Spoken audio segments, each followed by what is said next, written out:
Assalamualaikum warahmatullahi wabarakatuh.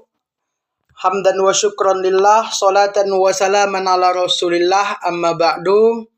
Perkenalkan, nama saya Muhammad Zaki Umar, mahasiswa program studi Awal Zaksia, Fakultas Ilmu Agama Islam, Universitas Islam Indonesia.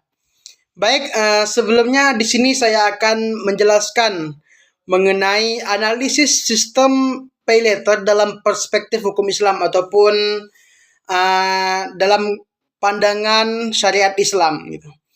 Baik, sebelum kita memasuki ataupun membahas mengenai analisis sistem dari pay letter, sebelumnya kita harus mengetahui dulu apa sih itu pay letter, bagaimana mekanismenya ataupun tata cara kerjanya, dan juga bagaimana konsep dari pay letter itu sendiri.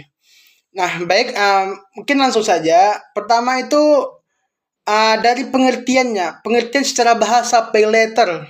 Pay letter berasal dari bahasa Inggris yang berarti bayar nanti atau menunda pembayaran. Nah, ataupun secara istilah atau pay letter ini adalah sebuah sistem pembayaran yang memungkinkan konsumen untuk melakukan pembelian dan membayarnya di kemudian hari. Nah, konsep ini sangat mirip dengan kartu kredit, namun lebih terintegrasi dengan teknologi informasi dan seringkali digunakan dalam transaksi di marketplace ataupun platform-platform digital seperti OVO, Grab, Traveloka, ataupun juga ada ShopeePay dan lain sebagainya. Nah, dalam praktiknya, pay letter menawarkan kemudahan bagi pengguna untuk melakukan transaksi meskipun saldo mereka tidak mencukupi pada saat transaksi tersebut dilaksanakan. Nah, dari pengertian ini sangat memberikan manfaat ya bagi kita sebagai seorang mahasiswa yang mungkin saldonya berada di akhir bulan gitu, yang saldonya menipis dan segala macamnya.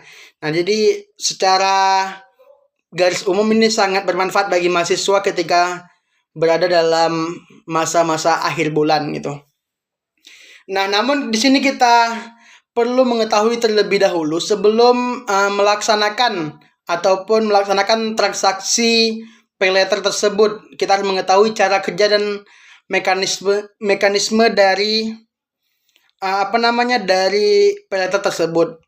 Nah, adapun tata cara kerja ataupun mekanisme dari pay letter tersebut ialah pertama itu melakukan pendaftaran dan aktivitas.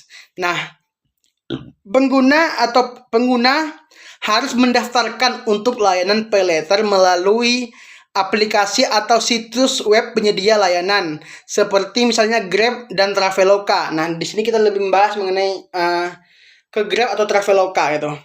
Nah, yang setelah melakukan pendaftaran dan aktivasi, kita lanjutkan transaksi. Nah, saat melakukan pembelian, jika saldo pengguna tidak mencukupi, mereka dapat memilih opsi dengan pay letter untuk menutupi kekurangan tersebut. Nah, di sini tadi seperti saya jelaskan di awal tadi, misal seorang mahasiswa yang di akhir bulan gitu, ketika hendak membeli makanan gitu, ternyata saldonya kurang, bisa melakukan opsi pembayaran melalui pay letter gitu.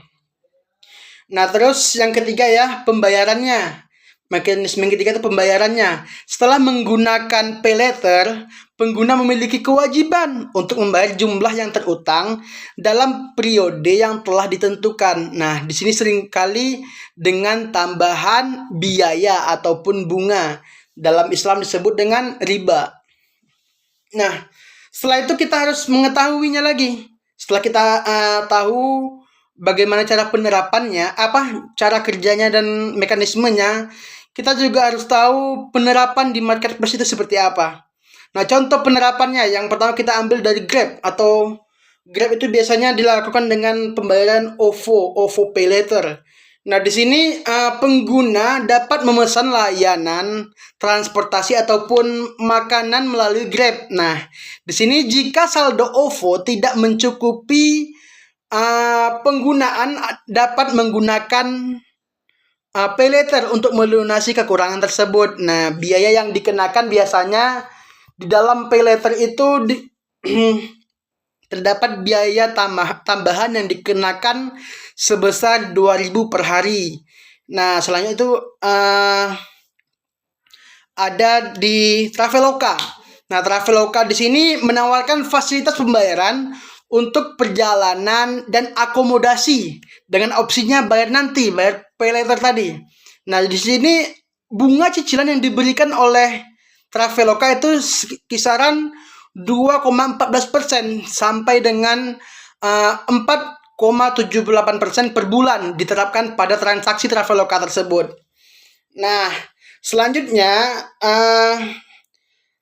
yang ketiga penerapan di marketplace itu adalah platform lain seperti beberapa marketplace seperti Gojek, Shopee, Lazada, dan Bukalapak juga menerapkan sistem pay later dengan mekanisme serupa, namun mungkin berbeda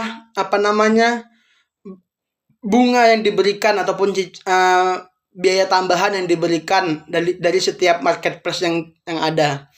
Kalau yang di Shopee itu ada Shopee Pay Later, dan Gojek juga ada GoPay Later dan sebagainya. Nah, setelah kita mengetahui bagaimana definisi, konsep, dan juga mekanisme serta penerapan dari marketplace pada prosedur pay later ini, kita masuki ataupun kita analisis bagaimana aspek hukum dan syariah dalam aspek hukum Islam dan syariat Islam. Nah, di sini terdapat beberapa pandangan mengenai kehalalan penggunaan pay later tersebut dalam konteks syariah, dalam konteks hukum Islam. Nah, di sini terbagi menjadi 4. Yang pertama itu ada riba qardli, ada akad ijarah, baik tawaruk, dan juga ada akad ju'alah. Nah, pertama itu ada riba qardli. Nah, di sini beberapa ahli berpendapat bahwa pay later itu termasuk dalam kategori riba karena adanya unsur tambahan yang dikenakan oleh penyedia layanan sebagai syarat penggunaan. Nah, seperti tadi di OVO itu ada tambahan 2.000 per hari, di Traveloka ada tambahan 2, sekian persen sampai dengan 4, sekian persen. Nah, di situ menurut pendapat pertama ini transaksi dengan menggunakan pay later itu termasuk dengan riba gitu. Nah, yang kedua ada akad ijarah. Nah, pendapat lain menyatakan bahwa biaya tambahan dapat dianggap sebagai bagian dari jasa ijarah yang diberikan oleh penyedia layanan sehingga tidak termasuk riba. Nah, gitu. Ada juga berpendapat yang bahwa pay later tidak termasuk riba karena biaya tambahan itu dianggap sebagai jasa gitu, misal jasa penyedia aplikasinya gitu. Nah, yang ketiga itu ada baik tawaruk. Nah, di sini ada yang berargumen bahwa transaksi pay later dapat dikategorikan sebagai baik tawaruk jika mengikuti prinsip-prinsip tertentu dalam transaksi kredit. Nah, selanjutnya itu ada akad ju'alah.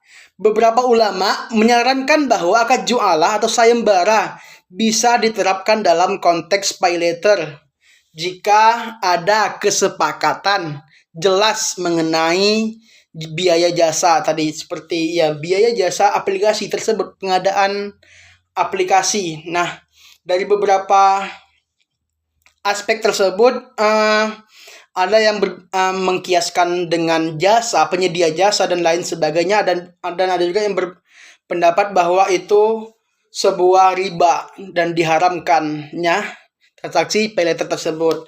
Nah, kesimpulannya,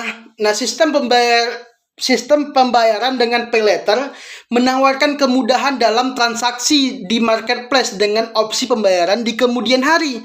Namun, penting bagi pengguna untuk memahami mekanisme dan implikasi hukum dari penggunaan layanan ini, terutama dalam konteks syariah. Pengguna disarankan untuk mempertimbangkan kebutuhan mendesak dan potensi risiko sebelum menggunakan layanan pay later. Nah, mungkin sekian saja bisa saya sampaikan. Mohon maaf atas segala kekurangan. Wassalamualaikum warahmatullahi wabarakatuh.